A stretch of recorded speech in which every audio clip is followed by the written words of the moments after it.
Hello दोस्तों, आज हम शुरू करेंगे चैप्टर नंबर 4 जिसका नाम क्या है, डिटरमिनेंट्स। ठीक है जी। जैसे हमने चैप्टर नंबर 3 किया था मैट्रिक्स का, और उसमें हमने 2x2 मैट्रिक्स, 3x3 मैट्रिक्स हमने पढ़ ली। और इस चैप्टर के अंदर क्या पढ़ेंगे, डिटरमिनेंट्स। उसी दो मैट्रिक्स को, जैसे 2x2 की हो या फिर हो 3x3 की, उनका डिटरमिनेंट हम कैसे फाइंड करते हैं। जैसे एग्जाम्पल के लिए ए मैट्रिक्स हमारे पास ABCD, ठीक है, 2x2 की है। और जो इसका डिटरमिनेंट का साइन होता है, जैसे ये मॉडुलस के टाइप होता है, जैसे हम AB को जो मैट्रिक्स है उसको भी कन्वर्ट कर देंगे इस टाइप में। ठीक है, ABCD, इसको सोल्यूशन करना सीखेंगे। और होती है 3x3 की मैट्रिक्स, जैसे आप एग्जांपल के लिए ले सकते हैं A1 B1 C1, A2 B2 C2, A3 B3 और C3। ठीक है, चेंज कैसे करेंगे, A को ऐसे, और जो ये मैट्रिक्स थी इसको भी हम ऐसे ही चेंज कर देंगे। और इसको सोल्यूशन कैसे करेंगे वो हम सीखेंगे। ठीक है जी। जो हमारे पास 2x2 की मैट्रिक्स है उसको सोल्यूशन करना काफ़ी ज़्यादा ईजी है। और जो हमारे पास 3x3 की है उसके काफ़ी सारे क्या स्टाइल्स हैं, मतलब जैसे R1 के अकॉर्डिंग कर सकते हैं, R2 के अकॉर्डिंग, या फिर R3 के। तीन तो इसके हो गए। ऐसे ही तीन हमारे पास कॉलम के अकॉर्डिंग होते हैं, C1 के अकॉर्डिंग, C2 के अकॉर्डिंग और C3 के अकॉर्डिंग। इसको सोल्यूशन कैसे करें, ठीक है। तो देखो, जैसे जैसे हमारे पास 2x2 की कोई मैट्रिक्स है, A1 B1 और A2 B2, तो इसको सोल्यूशन कैसे करना है, सिंपल सी देखो ध्यान से। A1 को B2 के साथ मल्टीप्लाई, A1 के साथ B2 के साथ, फिर माइनस करना आपको B1 के साथ A2 की। आई समझ में बात, मतलब जो पहले हमारे पास ये, इसकी मल्टीप्लाई करने के बाद ये जो होगी B1 × A2, इसकी मल्टीप्लाई को क्या करना है, सबट्रैक्ट करना है। तो ये हमारे पास सिंपली 2x2 की जो मैट्रिक्स होगी उसको सोल्यूशन कैसे करते हैं। ठीक है, तो देखो जो एक्सरसाइज के हैं कुछ क्वेश्चन को करते हैं हम।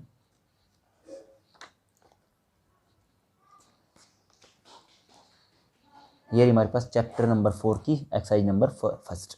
ठीक है, जैसे हमारे पास फर्स्ट ही क्वेश्चन है, 2x2 एक मैट्रिक्स इन्होंने दी है 2 4 -5 एंड -1। इवेलुएट, मतलब सिंपल सा क्या, इसका डिटरमिनेंट आप फाइंड करने। और डिटरमिनेंट का सिंपल सा याद रखें आप, जो ये साइन होता है जैसे ये मॉडुलस टाइप में, इसके आप ऐसा याद रख सकते हैं। ठीक है, तो देखो इसको कैसे हम सोल्यूशन करेंगे। एक्सरसाइज नंबर हमारी आज 4.1 और क्वेश्चन नंबर आज फर्स्ट। तो ए मान लेते हैं इसको, ठीक है, ए मान लेते हैं। और ए का क्या डिटरमिनेंट फाइंड कर रहे हैं, 2 4 -5 एंड -1। ठीक है, तो अब देखो मैंने क्या कहा था, सबसे पहले तो जो ये है इसको मल्टीप्लाई, और इसकी मल्टीप्लाई को क्या करना है, सबट्रैक्ट करना है। ठीक है, तो 2 की 1 के साथ 2 मल्टीप्लाई ब्रैकेट में -1, फिर सबट्रैक्ट भी करना है 4 के साथ किसकी, -5 हो तो उसको ब्रैकेट में। ठीक, तो ये हो जाएगा -2, और ये माइनस माइनस प्लस, और ये हो जाएगा 20। तो 20 है हमारे पास पॉजिटिव में और 2 है नेगेटिव, तो कितना आंसर आ जाएगा 18। आई समझ बात। तो ये जो है हमारे क्वेश्चन फर्स्ट का आंसर आ चुका है। बस सिंपली आपको याद क्या रखना है, 2 के साथ 1 की, यानी कि इस साइड की मल्टीप्लाई, और फिर ये जो मल्टीप्लाई होगी आपको क्या करनी है, सबट्रैक्ट करनी है। और यदि कोई भी इनमें से नेगेटिव में हो तो उसको ब्रैकेट में भी आपको यूज़ करना है, क्योंकि ब्रैकेट के बिना हम दो साइन मैथमेटिक्स के यूज़ एक साथ नहीं यूज़ कर सकते हैं। ठीक है, तो ये था हमारे पास क्वेश्चन फर्स्ट। आप करते हैं क्वेश्चन नंबर सेकंड। जो सेकंड क्वेश्चन है उसमें हमारे पास दो पार्ट हैं।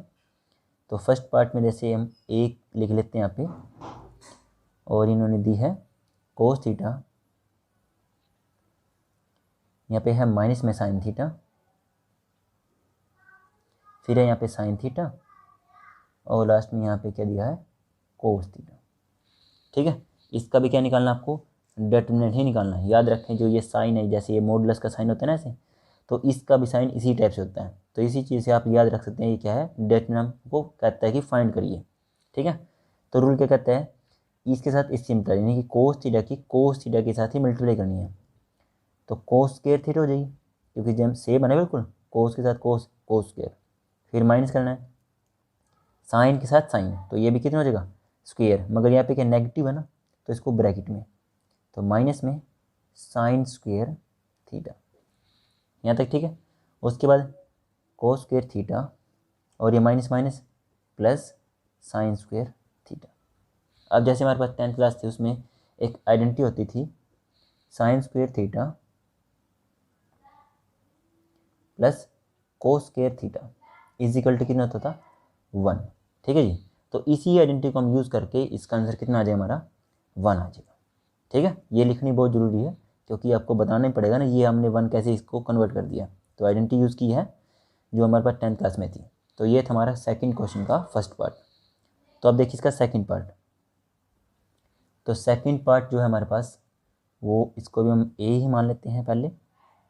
ये जो है 2x2 की जो मैट्रिक्स होती है वो काफ़ी ज़्यादा ईजी होती है। ठीक है, जो हमारे पास 3x3 की आएगी उसमें थोड़ा सा आपको ध्यान रखना पड़ेगा। और उस पर हमारे पास 6 टाइप्स हैं सोल्यूशन करने के वैसे। और यहाँ पे भी क्या है x प्लस में 1।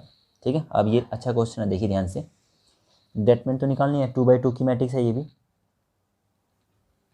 तो कैसे, इस नंबर की इसके साथ फिर माइनस करना है इसके साथ इसकी। ठीक है, तो ध्यान से। तो ऐसे तो हम नहीं करेंगे, उसको ब्रैकेट में लिख लेंगे पहले। x² माइनस में x प्लस में 1, फिर क्रॉस में है x प्लस में 1। ठीक है यहाँ तक। फिर क्या करना है, माइनस इसके साथ इसकी, x माइनस में 1 क्रॉस x प्लस में 1। ठीक है यहाँ तक भी। अब इसको सोल्यूशन करना स्टार्ट। x² की x के साथ x की पावर 3, फिर x² की 1 के साथ x², फिर अब इसके साथ x की x के साथ ये हो जाएगा माइनस में x की स्क्वायर, फिर x के साथ माइनस, यहाँ पे पॉजिटिव में बना है तो यहाँ पे हो जाएगा माइनस का x। क्यों, क्योंकि यहाँ पे जो x था वो किस चीज़ का था, नेगेटिव में था, इसीलिए ये नेगेटिव x हो जाएगा। फिर लास्ट में 1 के साथ तो ये एज आ जाएगा x प्लस में 1। उसके बाद माइनस करके इसको ब्रैकेट कर लेते हैं। अब ये हो जाएगा x के साथ x की x स्क्वायर, और जैसे आइडेंटिटी होती है हमारे पास ए प्लस में बी और ए माइनस में बी, तो उसकी आइडेंटिटी हम यूज़ कर लेते हैं ए स्क्वायर माइनस में बी स्क्वायर। तो ए कौन है इसमें x, और जो बी है वो 1 है, तो ए स्क्वायर माइनस में 1 की स्क्वायर। 1 की स्क्वायर कितनी होती है, 1 ही होती है, तो 1 ही लिख दिया मैंने सिंपली। अब जैसे इसमें देख रहे हैं आप एक्स स्क्वायर से एक्स स्क्वायर कैंसिल क्योंकि ये नेगेटिव है ये पॉजिटिव, फिर एक्स से एक्स भी कैंसिल क्योंकि ये भी नेगेटिव पॉजिटिव है। अब क्या बच गया, एक्स की पावर 3 प्लस में 1, यहाँ पे माइनस में एक्स स्क्वायर और माइनस माइनस प्लस में 1। ठीक है, तो अब देखिए क्या आंसर आ गया हमारा, एक्स की पावर 3 फिर छोटी पावर एक्स की पावर 2, फिर ये प्लस में 1 कितने हो जाएगा, प्लस में 2। तो ये आया इसका आंसर फाइनली। ठीक है बात, बस इसको क्या करना था, पहले ब्रैकेट में हमने सोल्यूशन किया और फिर इसको ब्रैकेट को ओपन किया ध्यान से, और इसको भी ओपन किया आइडेंटिटी के अकॉर्डिंग, और जो कैंसिल हो गया माइनस पॉजिटिव में कैंसिल कर दिए, और जो फाइनली बचा उसको हम ये रह गया हमारे एक्स की पावर 3 माइनस एक्स स्क्वायर और प्लस में कितना रहेगा 2। ठीक है, तो अब करते हैं क्वेश्चन नंबर 3। तो जो क्वेश्चन नंबर 3 है हमारे पास, देखिए ये है, ये आपको एक इन्होंने मैट्रिक्स दे दी पहले। ठीक है, ए क्या दी है, एक मैट्रिक्स 1 2 4 और 2। ठीक है, और इसके अंदर जो शो करना है आपको वो देख लीजिए क्या करना है, शो दैट 2a की जो डिटरमिनेंट है इज इक्वल टू 4 और फिर क्या है डिटरमिनेंट ऑफ a। ठीक है, मतलब लेफ्ट एंड राइट साइड आपको क्या करनी है, इक्वल प्रूव करनी है।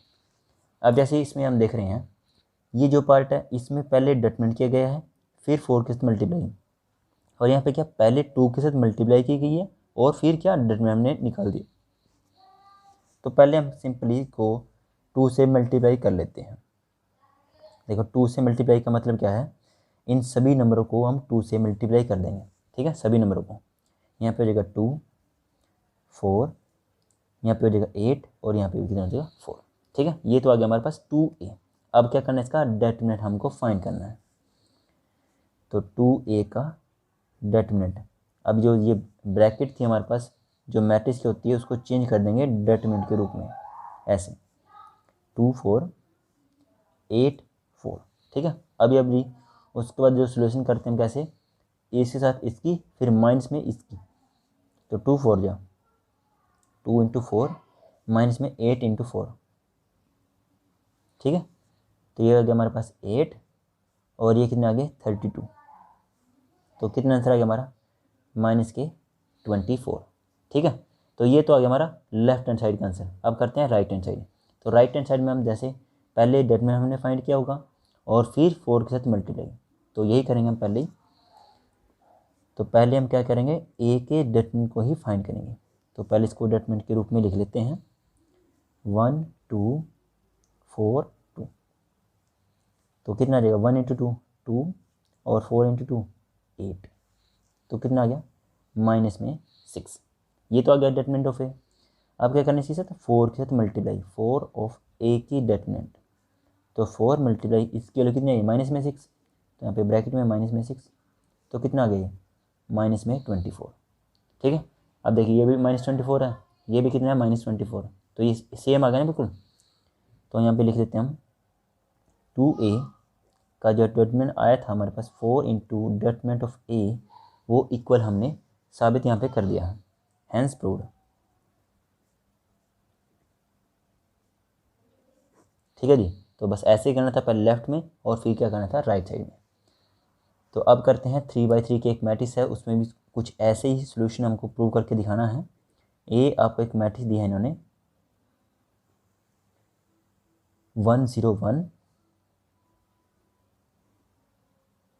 उसके बाद है 0 1 2 और उसके बाद है 0 0 4, और जिसके अंदर शो करना है वो देख लीजिए 3 ऑफ डेटर्मिनेंट ए और लास्ट में 27a का डेटर्मिनेंट।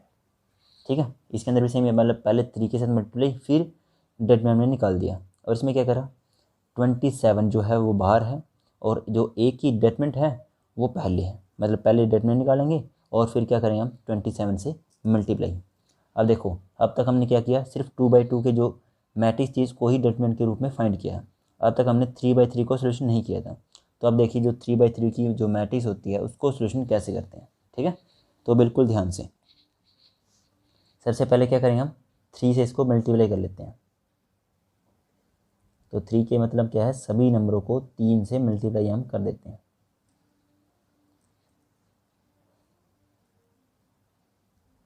थ्री 0 3 0 3 6 0 0 12। ठीक है। तो ये तो आ गया हमारे पास 3/3a थी, मतलब जैसे ए मैट्रिक्स थी।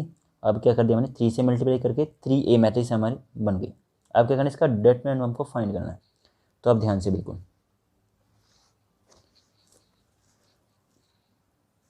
3a की डेटर्मिनेंट, तो एक बार इसको डेटर्मिनेंट के रूप में लिख भी लेते हैं 0 3 0 3,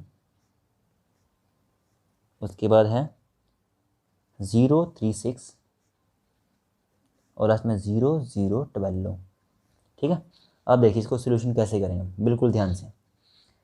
जैसे मैं अब इसको कर रहा हूँ अकॉर्डिंग टू R1, आप R2 के अकॉर्डिंग भी कर सकते हैं, R3 के भी कर सकते हैं, C1 के भी, C2 के भी और C3 के भी। ठीक है। तो मैं क्या कर रहा हूँ R1 के अकॉर्डिंग। ठीक है। तो R1 का रूल देख लीजिए कैसे करेंगे। तो R1 का जो रूल कहता है, जैसे ये जो R1 में आ रहे हैं हमारे पास 3 एलिमेंट, ये R1 होती है ना, तो R1 में जो फर्स्ट नंबर है उसको ले लिए बाहर पहले, फिर इसको छोटा डेटर्मिनेंट जो से 2/2 का होता है, मगर उसमें लिखेंगे क्या, जो ये लाइन है ना, एक तो ये लाइन और एक जो हमारे पास फर्स्ट एलिमेंट कौन सा है ये 3, तो 3 के अकॉर्डिंग ये लाइन हमने फर्स्ट नंबर में छोड़ दी। तो 4 जो एलिमेंट बच गए, क्या बच गए, ये 3 6 0 12 यहाँ पे लिख लिए 3 6 0 12 यहाँ तक। ठीक है। अब 0 R1 का जो रो है फर्स्ट है हमारे पास 3 हमने यूज़ कर लिया, उसको ऐसे ऐसे यूज किया। अब जो सेकंड नंबर वो क्या है 0। अब थोड़ा सा इसमें ये भी है, जैसे कौन सा होता है, ये होता है फर्स्ट एलिमेंट यानी कि A11, फिर होता है A12, फिर होता है A13। ठीक है। इसका मतलब सिंपल से है कि जैसे 1 और 1 कितने हो गया 2, यानी कि ईवन नंबर हो गया। तो ईवन नंबर के लिए 3 के आगे कोई भी साइन चेंज नहीं करेंगे हम। मगर नेक्स्ट क्या है 1 + में 2 3, ओड नंबर बन गया। ओड नंबर बनने के बाद जो भी ये नंबर होगा, जैसे यहाँ पे तो 0 है अगली बार, मगर अगले केस में हमारे पास चेंज भी होगा, तो जो भी ये नंबर होगा उसका हम साइन को चेंज कर देंगे। यहाँ पे नेगेटिव होता तो पॉजिटिव कर देंगे और जो पॉजिटिव हो तो नेगेटिव। ठीक है। तो हम नेगेटिव कर लेते हैं पहले सिंपली 0, फिर क्या करेंगे, जैसे 0 है तो ये लाइन छोड़नी है एक, तो और एक इसके बिल्कुल नीचे वाली ये छोड़ दी, तो 4 एलिमेंट फिर भी बचेंगे। 0 0 6 12, तो इसको लिख लेंगे हम 0 0 6 12। अब फाइनली 3 कितना है, 1 प्लस में 3 4, इवन नंबर है तो एज इट इज कोई भी साइन हम चेंज नहीं करेंगे, प्लस में 3। उसके बाद अब ये इसके नीचे वाली लाइन बिल्कुल और ये साथ वाली इसको हम छोड़ देते हैं, क्या 4 एलिमेंट फिर भी बचेंगे 0 0 3 0। ठीक है, तो ये R1 के अकॉर्डिंग हम सोल्यूशन कर रहे हैं। उसके बाद देखिए 3, अब इसको 2/2 की मैट्रिक्स मान लीजिए, 2/2 की एक्चुअली ये 3 एलिमेंट हमारे पास, 3 मैट्रिक्स 2/2 की हम मिल चुके हैं। इसको सोल्यूशन कैसे करेंगे, 3 × 12 कितने हो गए 36, माइनस में 6 × 0 0, माइनस 0, फिर 0 × 12 0 और 0 × 6 यह भी 0। ठीक है, और फिर प्लस में 3 है, 0 × 0 0 और 0 की 3 के साथ यहाँ पे भी 0 आ गया समझ में। उसके बाद ये हमारे पास आ जाएगा 108, यहाँ पे 0 और यहाँ पे भी 0, क्योंकि 0 में 0 जाएगा 0 और मल्टीप्लाई में 3 है तो फिर भी आ जाएगा 0। तो फाइनली हमारे पास जो लेफ्ट साइड का आंसर है वो कितना आ गया 108। अब क्या करना है हमको, पहले जो है ए का डेटमेंट निकालना है और फिर जो है उसके जो हमारे पास कितना दिया था इन्होंने 27, यानी कि 27 के साथ मल्टीप्लाई करनी है। तो पहले हम ए को लिख लेते हैं, ए के डेटमेंट को रूप में।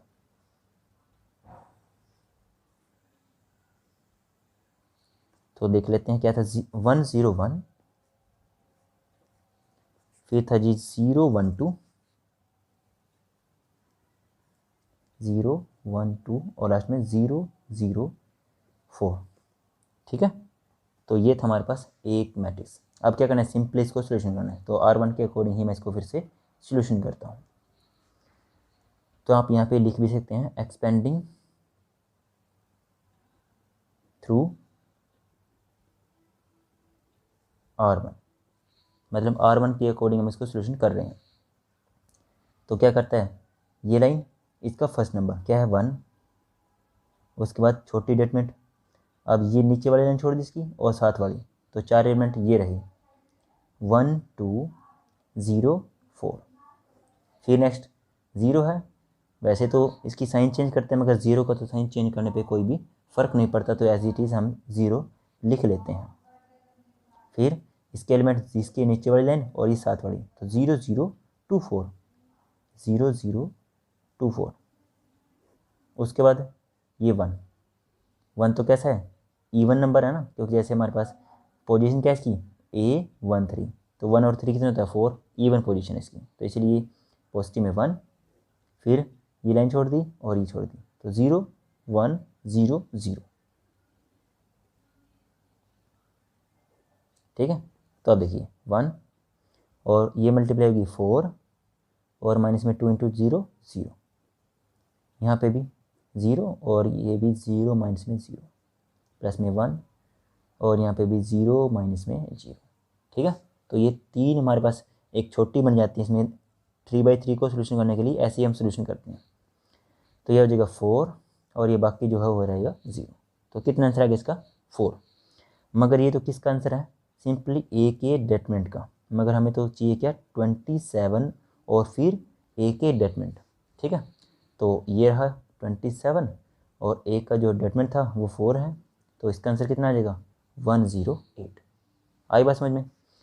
तो जो हमारे पास दोनों आंसर थे वो बिल्कुल ही सही रहे। 3A का determinant is equal to 27 into में ए की डेटमेंट। ठीक है, तो ये हमको साबित करना था, हमने इसको क्या कर दिया, साबित कर दिया।